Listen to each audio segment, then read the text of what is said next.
সংক্রান্ত যত এস্টাবলিশমেন্ট লাগবে এবং ওই প্রেজেন্টেশন অবশ্যই প্রস্তুত করার জন্য আলোচনায় কাজ করতে সিস্টেম অ্যানালিস্ট আইসিটি ডিপার্টমেন্টে আছে, পাশাপাশি প্রবাসী ভোটিং বিষয়ে যে সাব কমিটি তার সদস্য। শুভকামনা, আমি Mamunul Hossain, system analyst, ICT নিয়ে কর্মরত আছি।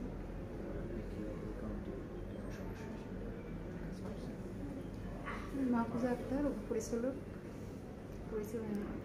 নিবন্ধন ও প্রবাসী শাখা। আসসালামু আলাইকুম, আমি মোহাম্মদ আবুল খায়ের রানী, প্রোগ্রামার। আমি আছি নির্বাচন উপাত্ত ব্যবস্থাপনা শাখায়, এটা সংশ্লিষ্ট শাখা, এই শাখা থেকে কাজগুলো করা হয়েছে। আমি মোহাম্মদ রাব্বি মণ্ডল, আমি স্যারের অ্যাসিস্ট্যান্ট হিসেবে আছি। আমি মোহাম্মদ মাসুমউদ্দিন, আপনাদের এই যে সার্জার প্রপোজাল দিয়েছেন এটার বিএজও। আমি মোহাম্মদ জাফর আবদুল্লাহ, আমার ডাকনাম দীপু বাংলাদেশে।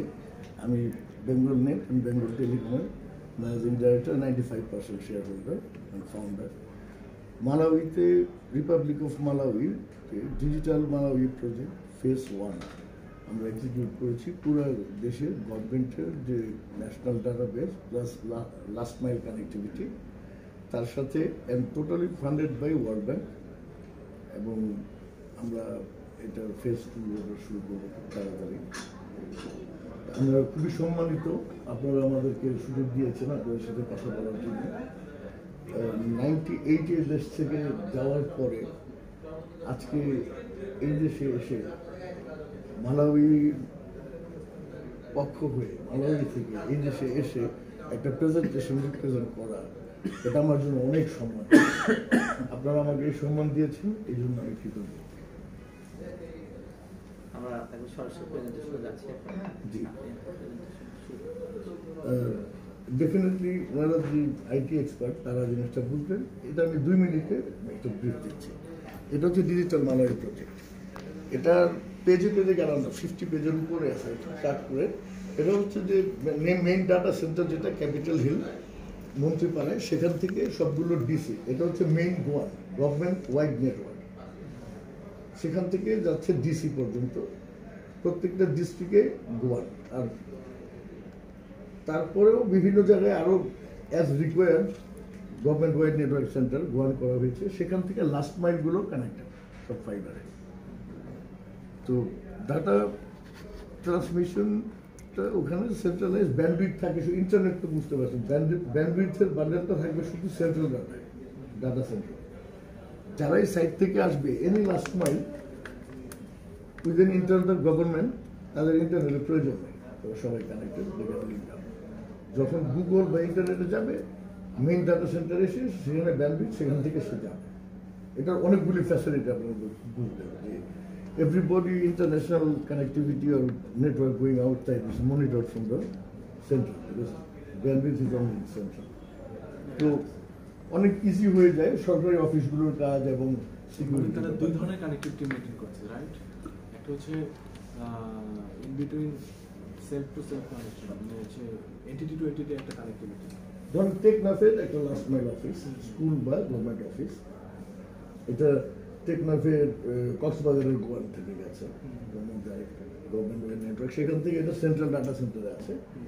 আবার তেঁতুলিয়াতে একটা ধরলাম, সেখান থেকেও এটা পঞ্চগড় ডিস্ট্রিক্ট হয়ে এই গভর্নমেন্টের যে ওয়াইড নেটওয়ার্ক মেইন ডাটা সেন্টারে আছে। তো সে যদি টেকনাফের কারোর সাথে কথা বলতে চায়, খুলনার কারোর সাথে যোগাযোগ করতে চায়, এটার জন্য ইন্টারনেটের প্রয়োজন নাই, বিকজ দের ইন্টারনেট তথ্য সবারই সেন্ট্রাল ডাটা সেন্টার হয়ে যাচ্ছে মেইন ডাটা সেন্টার।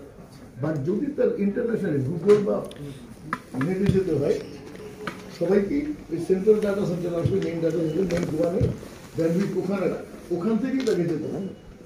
সারা দেশের কোনো জায়গা থেকে সে যেতে পারবে গভর্নমেন্ট নেটওয়ার্কটা, can access internet from outside. Central messaging বা মেইলিং, মানে ডাটা বেসে, মেইন ডাটা বেসেই তো হয়ে সবাই কানেক্টেড ওখানে, তো ব্যান্ডউইথটা ওখানে রাখা।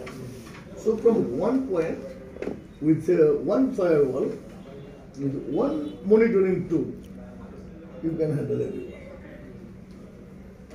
Easy না? So সেক্ষেত্রে কনজেশন হ্যান্ডেলটা কিভাবে?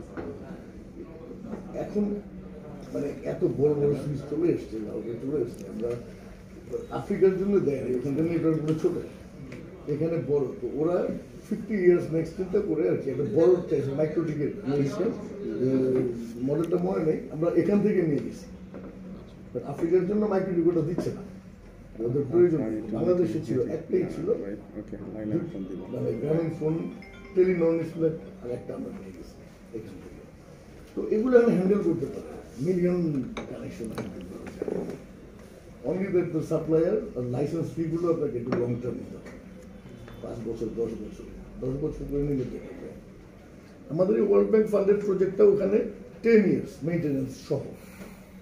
তো যখন আমরা এটা করছি 10 ইয়ার্স, এর মধ্যে আউটসোর্সিং কিছু থাকলে সেটার প্রকিউরমেন্ট ব্যাপারটাও ওয়ার্ল্ড ব্যাংক থাকে ওখানে, তারা চেক করে দেয়। এখন আমি তাহলে মেইনটাতে একটু যাই।